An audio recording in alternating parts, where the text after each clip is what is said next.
உங்களுடைய இருதயத்துக்குள்ள சில வேண்டுதல் இருக்குது.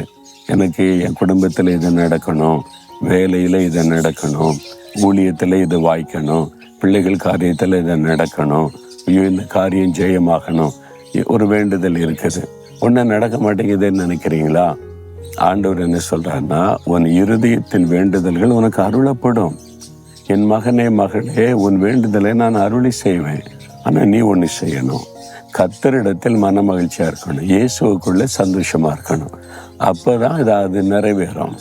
நீங்க இதை செய்யாம துக்கத்தோடு இருந்துக்கிட்டு இயேசு இயேசுன்னா அப்போ ஆண்டவர் கூட இருக்கிறாருன்னு ஒரு அர்த்தமே இல்லாம இருக்குது. நீங்க மன மகிழ்ச்சியா இருக்கணுமா? சந்தோஷமா இருக்கும்போது எதை வெளிப்படுத்துறீங்க தெரியுமா? விசுவாசத்தை வெளிப்படுத்துறீங்க. என்னங்க உங்க வீட்டில் இவ்வளோ பிரச்சனை இருக்கு, தேவை இருக்கு, நெருக்கம் இருக்குது, இவ்வளோ சந்தோஷமா இருக்கீங்கன்னா அதெல்லாம் இயேசு கிறிஸ்து பார்த்துக்கிடுவாருங்க. அவர் என் கூட இருக்கார்ல, அவர் எனக்கு போதும், அவர் செஞ்சு முடிச்சிருவார்.